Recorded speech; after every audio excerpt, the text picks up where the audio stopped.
Welcome, St. Joseph parents. Thanks for joining us for our Curriculum Night videos. Whether you're watching them tonight, the day we publish them, or anytime in the future, we appreciate you taking interest in the things that we have to share here tonight.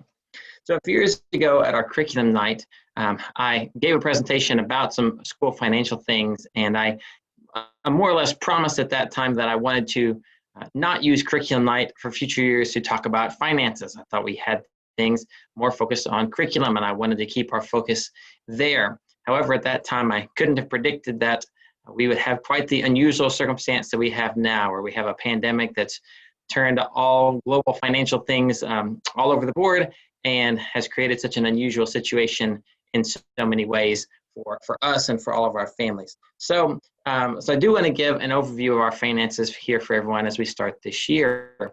For our new families who maybe don't know how we approach things, and even for returning families to keep in mind kind of what we do and how things might be a little different this year. So I want to run through a few things. A chart you see there on the screen is something that we put together each of the last few years as we have kicked off our GAP campaign. So it's probably going to look a little familiar to many of our new families. But I wanted to put that up there and talk a little bit about how finances work here at St. Joseph.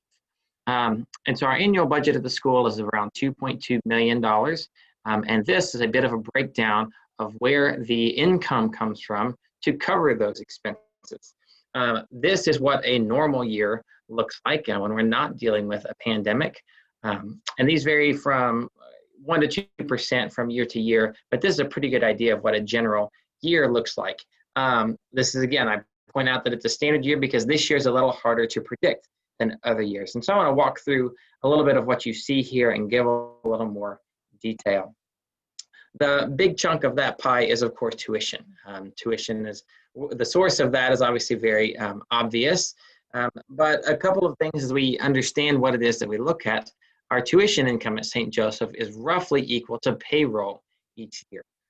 And so that's something important for us to keep in mind. The remaining 34% of school expenses are covered with other things, but tuition covers our payroll, generally speaking.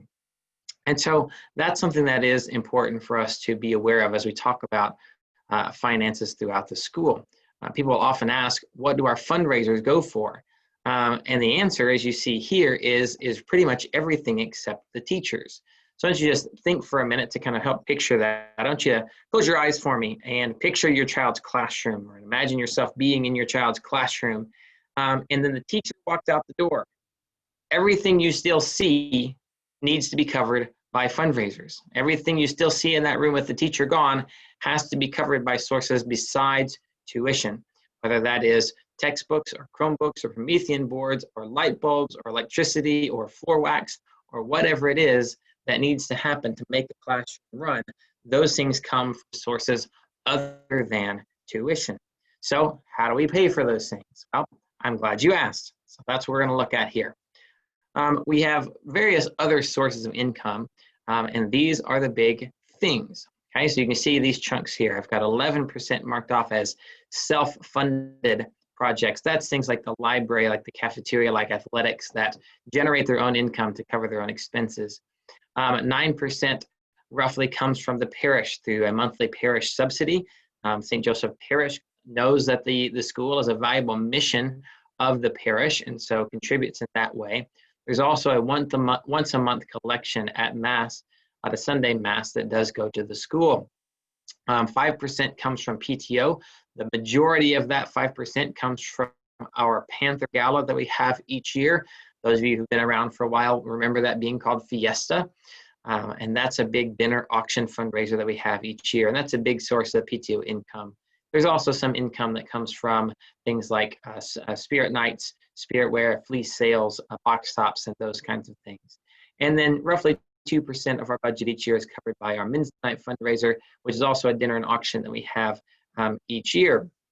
Now, if we look at these things, those are pretty reliable sources of income in a standard year. But this year we have some question marks that go with those. So if you think about our self-funded program, our library is funded mostly by book fairs, which may not be possible to have a big book fair in our library this year. Athletics is funded by people coming to watch games and buying things at concession stand. Those are going to be challenges this year. The parish, because of regulations for COVID, can't have a full church. We can only have partial attendance at our masses, and that impacts what comes in collections.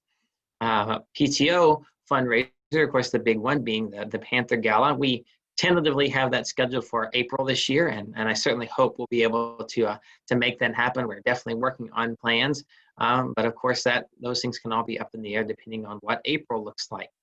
Men's Night, as you may have seen yesterday, an email from Mr. Wilburn, that we have officially canceled Men's Night for this year, and so that is one of these sources of income that is already off the table for this year. So what does that leave us with? That leaves us with something that we call our GAP campaign. That was a 6% chunk of the pie, and like the others, that varies a little bit from year to year. The GAP campaign, the gap is what is left. After all of those sources that we just ran through are finished, how much of the expenses for the school still need to be covered? That's what we call our gap. That's what's left. We've been running a GAP campaign each year for the past 5 years. And you can see some of the numbers there on the screen. We've had a total over 5 years of $470,163, and that is direct giving. That is a letter that we mail out to our parents, to our grandparents, to our parishioners, and just friends of the school who've supported us in different ways. That's an average of $94,000 per year that comes directly from you and your generosity and donations to the school.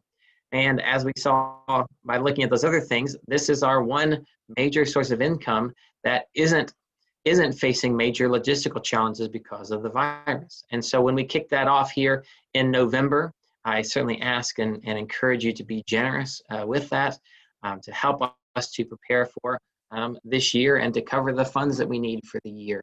The GAP campaign has gone very well in recent years, and you've been very generous and have helped us to cover it. And that's what we need again this year to make sure that the school continues to be strong financially, and that we continue to offer all the great educational things that we can. So that's our very quick run through of the school finances, and to give you a little bit of context for what's going to be coming here over the school year.